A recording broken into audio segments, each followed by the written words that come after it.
Welcome back to Air Quality Matters and One Take. One Take, my take on a paper or report on air quality, ventilation and the built environment.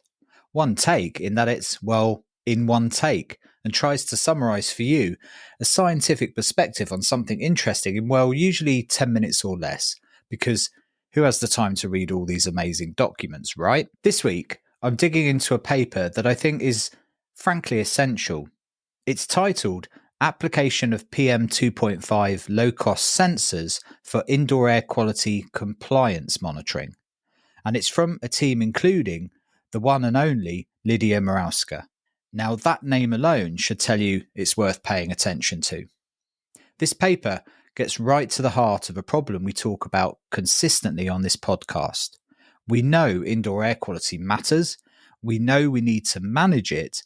But the big elephant in the room has always been monitoring. How do we actually check on a massive scale whether the air in our schools, offices and public buildings is safe without spending a fortune on gear and an army of technicians?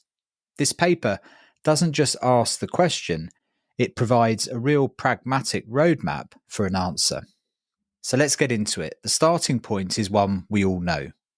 Many people spend over 90% of their time indoors, and for years experts have been calling for proper regulation for indoor air quality, on a par with what we have for outdoor air. The challenge, of course, is that it's just much more complex. Every building is its own little ecosystem. The traditional gold standard monitors, the ones we use for regulatory outdoor networks, are brilliant, but they are expensive, they're bulky, and they're complex. It's just not feasible to put one in every single indoor space. So what's the alternative? This is where low-cost sensors come into the picture. We've seen them explode in popularity, and they've given us this incredible granular view of air pollution that was unthinkable a decade ago. But, and it's a big but, we all know they're not perfect. Let's take PM, for example. They don't directly measure the mass of particles in the same way a reference monitor does. Instead, they estimate it by scattering light off them. And that process can be thrown off by all sorts of things. The size, the shape, and even the material of the particulate matter itself. A particle of soot from a candle looks very different to a sensor than a particle of dust. And then there's humidity. High humidity can make hygroscopic particles swell up with water, making the sensor think there's more pollution than there actually is. So the data from low-cost sensors, straight out of the box, often comes with some pretty big asterisks next to it when you're talking about reference level kind of monitoring. So what this paper by Morawska and her colleagues does, which I think is clever, is it doesn't just point out the problems, it proposes a realistic, workable framework to solve them, specifically by using PM 2.5 sensors for compliance. It's a way of harnessing the power of these affordable sensors while building in the rigour we need for regulation, for example. The framework is broken down into a few key steps. First, you've got to set up the system right. This means thinking about your buildings as a network. The paper suggests you nominate one of the sensors as your reference sensor. This becomes your internal ground truth. Then you need an outdoor sensor, and crucially, this one should have a dryer or heater in its inlet to deal with the humidity problem we just talked about. This is so you have a reliable measure of what's coming in from outside without the weather messing with the readings. And ideally, all the sensors in your network should be the same model from the same batch if possible, just to minimize variability from the get-go.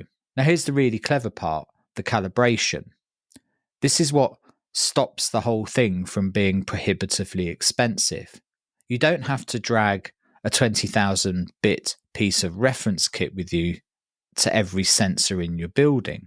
Instead, the framework says that once a year you take your internal reference sensor and your external sensor and you locate them with a proper high-grade reference instrument. You could do this by taking them to an official monitoring station, or if your building is very well sealed off from the outside, by bringing a reference instrument to the building. What this does is it gives you a robust, traceable calibration for the key nodes in your network, your indoor and outdoor reference points. You're not calibrating every sensor, you're calibrating the linchpins of the system. And from that, you get your magic numbers, your correction factors. These are the adjustments you need to apply to the raw sensor data to make it accurate. The paper goes one step further, in fact, and suggests that these correction factors should be held in a central open database, maybe hosted by a regulatory body. Imagine that for a second, a shared resource where a building manager in one city can benefit from the calibration work done in another, especially if the building types and uses are similar. It stops everyone from having to reinvent the wheel, and it's building a community of practice around the data. So when you pull all of this together, what you have is a pathway, effectively, a roadmap. It moves us away from a world of guessing and hoping to a world of measuring and knowing. It's a system that's designed to be both scientifically robust and economically viable. The implications, I think, are pretty big. This isn't just about getting a red or a green light on a screen. It's about feeding really reliable data back into your building management system. It allows for dynamic control of ventilation, bringing in more fresh air when the PM2.5 levels rise in the building, and maybe reducing it to save energy when the air is clean. It provides the evidence needed to show that a building is meeting a health-based standard, and it creates accountability. It answers, in truth, I think, some of the question marks that still remain around the calibration of low-cost sensors in things like the Well Building Standard. So to wrap this up, what this paper really gives us is a dose of pragmatic optimism. It acknowledges the limitations of low-cost sensors, but instead of seeing them as a deal breaker, it treats them as an engineering challenge to be solved, and it provides a solution. It lays out a clear, logical and scalable framework for taking these devices from being interesting gadgets to being a serious tool for compliance and public health protection.